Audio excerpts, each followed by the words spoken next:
নমস্কার বন্ধুরা, আমি নীল নীল অধিকারী লোকু ইউটিউব পেজ থেকে চলে এলাম আজকে ফের আপনাদের জন্য আরেকটি নতুন ভিডিও নিয়ে।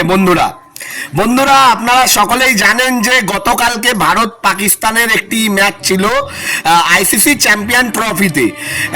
এই বছর চ্যাম্পিয়ন ট্রফির অর্গানাইজার পাকিস্তান, কিন্তু নিরাপত্তাগত কারণে এবং ওদের দেশে জঙ্গি থাকার কারণে আমাদের ম্যাচটা খেলা হচ্ছে দুবাইতে, আরবে, এবং ভারত সেই ম্যাচটা জিতেই শেষ করে। হ্যাঁ বন্ধুরা, এবং প্রথমে টস জিতে ব্যাটিং করার সিদ্ধান্ত নেয় পাকিস্তান অধিনায়ক মোহাম্মদ রিজওয়ান। হ্যাঁ বন্ধুরা, টস জিতে ব্যাটিংয়ের সিদ্ধান্ত নেয় রিজওয়ান। শুরুটা ভালোই করেছিল ইমামুল হক আর বাবার আজম, তবে বেশিক্ষণ স্থায়ী হয়নি। ইমামুল হক আউট হয় এবং তার পরবর্তীতে বাবর আজমও রান আউট হয়ে যায়। হ্যাঁ বন্ধুরা, বাবর আজমও রান আউট হয়ে যায় এবং তার পরবর্তীতে ইনিংসের কাজ সামলায় মোহাম্মদ রিজওয়ান এবং শট শাকিল। এবং মোহাম্মদ রিজওয়ান ওই সময় একটুখানি বেশি স্লো খেলে ফেলে, যার জন্য পাকিস্তান একটু ইকোনমিক্যাল, এবং পাকিস্তানের দুটো ব্যাটসম্যান মানে যারা ব্যাটিং করছিল মোহাম্মদ রিজওয়ান এবং শট শাকিল দুজনেই চাপে পড়ে, এবং চাপে পড়ে তারা রানটা অনেকটা কম, মানে 4 রান প্রতি ওভারে তারা রান রেটটা এগিয়ে নিয়ে যায়। যদিও তারা 100 রানে পার্টনারশিপ করে, এটা একটা দুর্দান্ত ব্যাপার, কারণ ভারতের বোলার বিশ্বের সেরা বোলার, তাদের এগেনস্টে 100 রানের পার্টনারশিপ তো মুখের কথা না, সেটা করে, কিন্তু সেটা কোনো দাম থাকে না, তার কারণ তারা বল বেশি খেলে ফেলে। হ্যাঁ বন্ধুরা, কমেন্ট্রি সেকশনেও যারা ছিল তারাও একই কথাই বলছিল যে তাদের পার্টনারশিপটা অত্যাধিক স্লো চলছে। এবং যাই হোক, এরপরে মোহাম্মদ রিজওয়ান আউট হয়ে যায় 46 রানে, তারপরে শট শাকিলও আউট হয়ে যায়। পরবর্তীতে ইনিংসের হাল ধরে খুশদিল শাহ, আগা সালমান। যদিও আগা সালমানের থেকে আমি পুরোটাই হতাশ, কারণ আগা সালমানের থেকে আশা ছিল সালমান আলী খান আগা রান করবে, কিন্তু সালমান আগাও রান করতে পারেনি। তার পরবর্তীতে বন্ধুরা খুশদিল শাহ যতটা যা পেরেছে, নাসিম শাহ যতটা যা করেছে, তারপরে তারা ভারতের বিরুদ্ধে 240 রানের লক্ষ্য দেয়।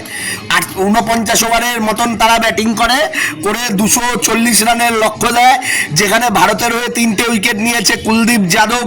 একটা দুর্দান্ত, মানে অনেকদিন পর পুরনো কুলদীপকে দেখতে পেলাম, কারণ কুলদীপ একটা এমনই বোলার যেই বোলারকে ছাড়া ভারতীয় স্কোয়াড তো কমপ্লিটই না। তার কারণ বরুণ চক্রবর্তীর মতন বোলারকে বসিয়ে কুলদীপ যাদবকে খেলানো হচ্ছে, যেই বরুণ চক্রবর্তী লাস্ট 5 উইকেট নিয়ে এসছে। তো যাই হোক বন্ধুরা, কুলদীপ উইকেট পেয়েছে, এটার জন্য আমি ব্যক্তিগতভাবে হ্যাপি, কারণ কুলদীপের পুরনো ফ্যান, এবং কুলদীপ যথেষ্ট ট্যালেন্টেড এবং বুদ্ধিমান বোলার, নিজস্ব কন্ডিশন দেখে বল করে। কালকেও তাই করেছে, 3টে উইকেট কুলদীপ নিয়েছে, হার্দিক পান্ডিয়া 1টা উইকেট নিয়েছে, এবং তার সাথে হর্ষিত রানা নিয়েছে 2টো উইকেট। গৌতম গম্ভীরের যিনি ট্রাম্প কার্ড, জাদেজা হতাশ করেছে বোলিংয়ে।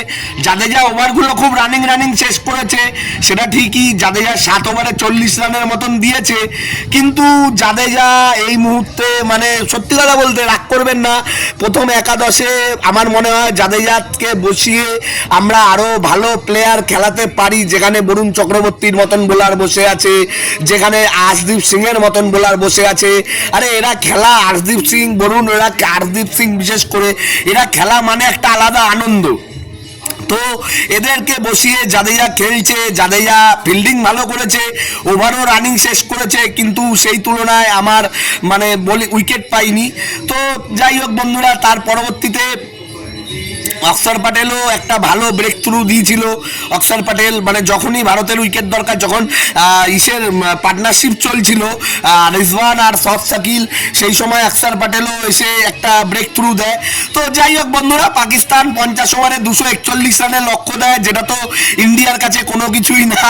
তার কারণ হচ্ছে ইন্ডিয়ার এই টিমের, যেই টিম ইন্ডিয়া এখন খেলছে, সেই টিমের ক্ষমতা আছে 20 ওভারের মধ্যে 240 রান করার।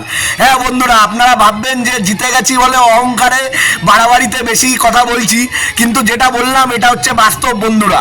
ভারতের এখন যা টিম আছে, এই টিম 20 ওভারে 240 রান তুলে দেওয়ার মতন ক্ষমতা রাখে, সেখানে পাকিস্তান তো 50 ওভারে 240 রানের লক্ষ্য দিয়েছে। যাই হোক বন্ধুরা, তার পরবর্তীতে ভারত ব্যাটিং করতে নেমে দুর্দান্ত স্টার্ট, দুর্দান্ত মানে যেরকম স্টার্ট ভারত পাকিস্তানে হওয়ার দরকার সেরকমই স্টার্ট দিয়ে যায় আমাদের হিটম্যান ক্যাপ্টেন রোহিত শর্মা। এবং তার সাথে যখন রোহিত শর্মা ব্যাটিং করছিল সেই সময় শুভমান গিল কিন্তু অনেকটা ধীরে খেলো নীতি, মানে এরা নন স্ট্রাইকে থাকার একটা প্রয়াস বা নন স্ট্রাইকে থাকছিল বেশিটা, রোহিত শর্মাকেই বেশিটা খেলাচ্ছিল। তো Rohit Sharma hard hitting player, জানেনি বীরেন্দর সেহবাগ এখনকার দিনের, তো রোহিত শর্মা বেশিক্ষণ টেকেনি, যতটা পেরেছে হিটিং করে তাড়াতাড়ি 16 রানে আউট হয়ে যায়। তার পরবর্তীতে রোহিত শর্মা আউট হয়ে যাওয়ার পরে আমাদের ক্যাপ্টেন, মানে আমার ক্যাপ্টেন বিরাট কোহলি ময়দানে আসে এবং বিরাট কোহলি দুর্দান্ত মানে যতটা প্রশংসা করবেন ততটা কম। বিরাট কোহলি আর শুভমান গিল একটা পার্টনারশিপ করে, তারপরে শুভমান গিলও আউট হয়ে যায়। আবরার আহমেদ বলে একটা পাকিস্তানের স্পিনার, যে দুর্দান্ত মানে সুইং আছে তার হাতে, যদি সে পাকিস্তানে না থাকতো ডেফিনেটলি সে আইপিএল এ চান্স পেত।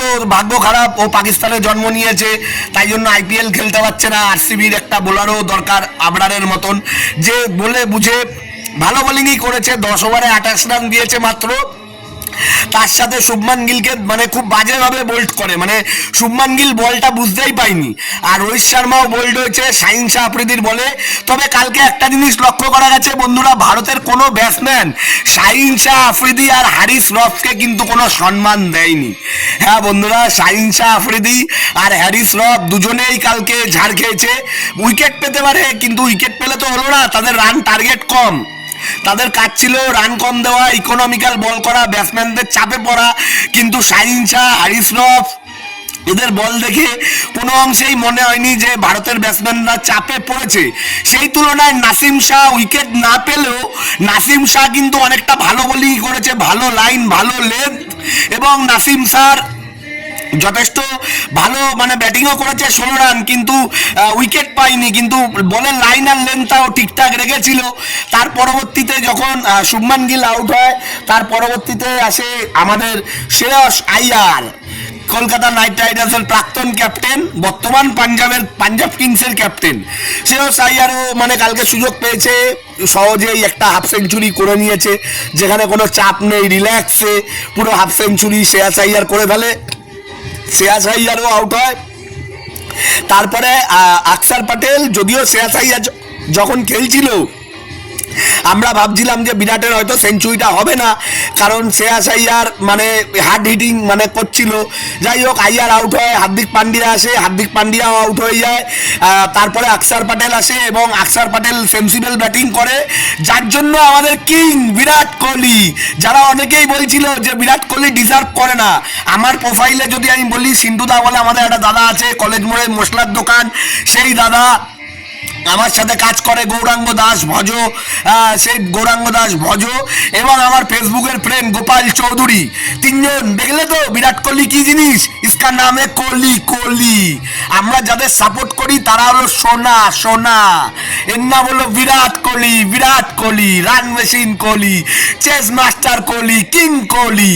কালকে শতক, লাস্টের ইয়েতে 4 রান বাকি, হ্যাঁ রোহিত শর্মা পেছন থেকে ইশারা করছে 6 মার 6। তো বিরাট কোহলি আপনারা জানেন হাই শটের প্লেয়ার না, গ্রাউন্ড শটের প্লেয়ার। বিরাট কোহলি 6 মারেনি, 4 মেরে সেঞ্চুরিও করেছে এবং ভারতকেও জিতিয়েছে চ্যাম্পিয়ন ট্রফিতে।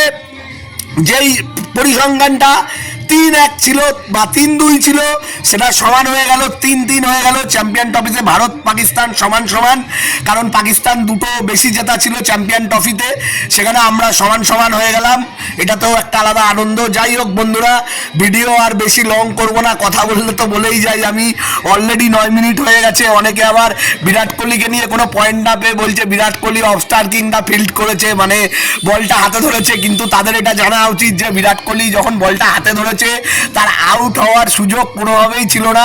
পেছনে বাবর আজম রিকভারে থাকলেও সেই সময় কোহলি নিজে স্ট্যাম্পের ভেতরে ছিল এবং ম্যাচ শেষের পরে গোটা পাকিস্তানের টিভিতেও যেটা হয় প্রত্যেকবারের মতন ওদের টিভি ভাঙা, এটা কালকেও হয়েছে। এবং তাদের যারা ইউটিউবার, যত তাদের ফ্যান, হ্যাঁ যত যা, তারা কান্নাকাটি করছে। আরে ভাই তোরা কান্নাকাটি করিস না, তোরা তোদের দেশের পাকিস্তান নামটা তুলে দে, ভারত হয়ে যা। কারণ 50-70-80 বছর আগেও তোদের দেশটা আমাদেরই ছিল। আর তোরা সবাই ইসলাম ছেড়ে হিন্দু ধর্ম গ্রহণ কর, দেখবি তোরাও জিতবি। আমরা যেরকম এই যে আনন্দ এবং জিততে জিততে ভিডিও বানাচ্ছি তোদের হারিয়ে, কারণ ভারত পাকিস্তান হচ্ছে এমন একটা ম্যাচ যেটা হচ্ছে Manchester Liverpool, East Bengal Mohun Bagan, real Madrid Barca এবং হচ্ছে বায়ার্ন মিউনিখ আর বরুসিয়া ডর্টমুন্ডের সমান। হ্যাঁ বন্ধুরা, এত বড় ম্যাচ, তো সেই বড় ম্যাচ ভারত আবার জিতেছে। ভারত জিতে পাকিস্তানকে দেখিয়ে দিয়েছে। ভারতের সব সমর্থকরাও কালকে খুশি, কারণ শেষবার পাকিস্তান চ্যাম্পিয়ন ট্রফিতে ভারতকে হারিয়ে চ্যাম্পিয়ন হয়েছিল। আর গ্রুপ পর্বে পাকিস্তানকে হারিয়ে ভারত পাকিস্তানে বাড়ি যাওয়ার রাস্তাও দেখিয়ে দিয়েছে। আর ভারত এটাও কালকে বলে দিয়েছে যে তোরা যতই টাকা খরচা করে স্টেডিয়াম বানা, চ্যাম্পিয়ন ট্রফির ফাইনাল আরবেই হবে, দুবাইতেই হবে, তোদের দেশে হবে না। তোরা যতই টাকা খরচা কর, তোদের টিমও বাড়ি চলে গেছে, তোদের প্লেয়াররাও বাড়ি চলে যাচ্ছে।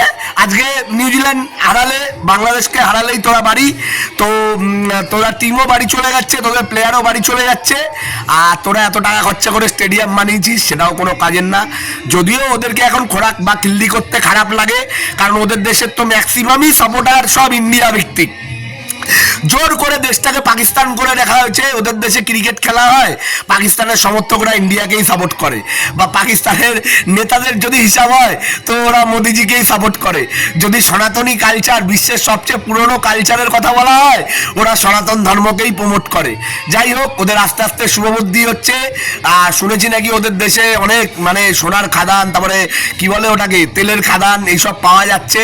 হ্যাঁ, তো যাই হোক, তোদের দেশের জন্য শুভকামনা। ক্রিকেটে তোদের হয়নি, ক্রিকেটে তোদের আগামী 50 বছরও হবে না, সেটার জন্য তোরা মন খারাপ করিস না। আর তোদের দেশে আইসিসি চ্যাম্পিয়ন ট্রফির ফাইনালটাও হবে না। ভারতের পরবর্তী খেলা নিউজিল্যান্ড, এটাও আমাদের বদলা নিতে হবে এবং এটাও আমরা দেখিয়ে দেবো ভারত আমরা কি জিনিস। ধন্যবাদ বন্ধুরা। আর আপনারা যারা নীল অধিকারী লোকু ইউটিউব পেজের ভিডিওগুলো দেখেন, তাদেরকে জানাই অনেক অনেক অনেক ধন্যবাদ। আর আপনারা এখনো যারা নীল অধিকারী লোকু ইউটিউব পেজটা সাবস্ক্রাইব করেননি, তারা অবশ্যই সাবস্ক্রাইব করে দেবেন এবং নিচের বেল আইকনটাও টিপিয়ে দেবেন। অনেক ধন্যবাদ বন্ধুরা। জয় ভারত, ভারত মাতা কি জয়, জয় শ্রীরাম।